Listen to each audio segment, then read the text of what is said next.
مجھے یہ ایک چیز بتائیے گا واضح کہ اس کے بعد وکلا کی طرف سے ایک ایف آئی آر تو میاں علی اشفاق صاحب نے درج کروا دی جی تشدد کی. جی وہ سراسر کوڈ آف کنڈکٹ کی خلاف ورزی دیا گیا پنجاب بار کونسل کی طرف سے.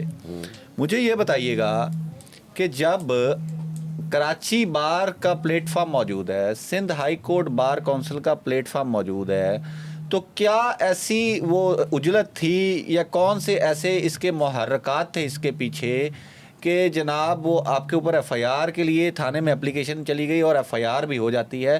آپ کو کیا لگتا ہے, کیا سمجھ بوجھ آتی ہے اس بارے میں؟ میں اس بات کو کلیئر کروں کہ 29 دسمبر کو جب یہ وقوع پیش آیا, ٹھیک ہے, یہ تقریباً 9:30 کو یہ وقوع پیش آیا. 11:30 کو آن ریکارڈ سٹی کورٹ تھانے میں میری اپلیکیشن موجود ہے, آلریڈی موجود ہے. آپ لوگ پہلے سے ہی اپلیکیشن پہلے ہماری اپلیکیشن ان کے خلاف ہے کہ وہ جس طریقے سے آئے وہ حملہ ور ہمارے اوپر ہوئے, تو اپلیکیشن ہماری وہاں سبمٹ ہے. ہم نے کہا کہ ہماری ایف آئی آر درج کریں, انہوں نے ہماری ایف آئی آر درج نہیں کی.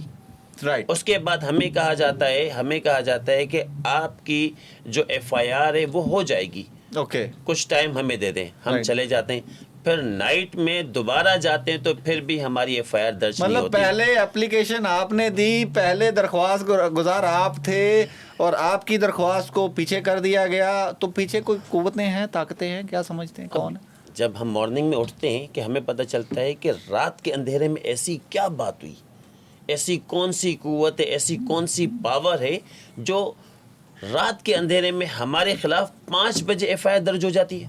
رائٹ. اور ہمیں مارننگ میں پتہ چلتا ہے کہ ایڈوکیٹ ریاض علی سولنگی صاحب آپ کے خلاف ایف آئی آر درج ہو چکی ہے. سوشل میڈیا پر, الیکٹرانک میڈیا پر ایڈوکیٹ ریاض علی سولنگی کے خلاف ایف آئی آر درج, ایڈوکیٹ فتح کے خلاف ایف آئی آر درج, اور 15 سے 16 وہ ہر جگہ ہیڈ لائن میں یہ خبر تھی. ہیڈ لائن میں اب وہاں پر ہماری ایف آئی آر کٹتی نہیں ہے, حالانکہ کراچی بار ایسوسی ایشن جو سٹی کورٹ تھانہ بنا ہوا ہے. میں ریکارڈ کی اگر درستگی آپ میں غلط ہوں تو کر دیجیے گا, میرے خیال سے کچھ 6 سال بعد یہ کراچی بار ایسوسی ایشن کے کسی ممبر پہ ایف آئی آر ہوئی ہے. میرے خیال لاسٹ ایف آئی آر جب میرے خیال سے غالباً میں اس کا نام لے رہا ہوں, اگر غلطی کر رہا ہوں تو میں معذرت خواہ ہوں ایڈوانس میں, منیر ملک صاحب اس ٹائم کراچی بار کے پریزیڈنٹ تھے, تو ایک وکیل پہ ایف آئی آر درج ہوئی تھی. اس کے بعد سے کوئی ایسا ریکارڈ نہیں ملتا کہ وکیل کے گھر میں جو تھانہ ہے, تھانہ سٹی کورٹ, اس میں کسی وکیل کے خلاف ایف آئی آر درج ہو. ایف آئی آر جب درج ہوتی ہے تو سب سے پہلے کیبنٹ کی نالج میں آتا ہے. سب سے پہلے صدر سے پوچھا جاتا ہے, جی ایس سے پوچھا جاتا ہے, کسی سے کوئی پوچھا نہیں, کسی کو مطلب وہ اس میں نہیں لیا گیا, کسی کی نالج میں ہی نہیں, کسی کو اعتماد میں نہیں لیا گیا, اور ہمارے خلاف ایف آئی آر ہو جاتی. ایف آئی آر ہونے کے بعد آپ دیکھیں ریئیکشن انہوں نے ایکشن کیا, ہم نے ریئیکشن دیا. پھر ہم گئے تھانے میں, دوبارہ گئے تھانے میں کہ ہماری ایف آئی آر درج کریں. رائٹ.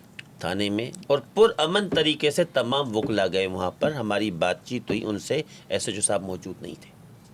پھر ہم نے اپلیکیشن دی, اس کے بعد پھر پرامن ہم نے پروٹیسٹ کیا. اس پروٹیسٹ کی بھی بات کر لیں کہ اس پروٹیسٹ میں ہمیں جو ذرائع نے اطلاع دی ہے, ابھی تک کوئی منظر عام پر ایف آئی آر تو نہیں آ سکی. مجھے پتہ چلا کہ اس پروٹیسٹ کی بھی ایک عدد ایف آئی آر آپ لوگوں کو کر دی گئی ہے. کل بھی سارے دن سوشل میڈیا پہ آپ کے وکلا برادری کے لوگ بھی بتاتے رہے ہیں کہ جی ہاں ایک ایف آئی آر تو کٹی ہے, لیکن اس ابھی تک منظر عام پر نہیں آئی. کوئی آپ کو اس کے بارے میں علم ہے کہ وہ جو سوشل میڈیا پر یہ باتیں تو چل رہی ہیں, مگر منظر عام پر ابھی تک منظر عام پر ابھی تک کچھ نہیں ہے؟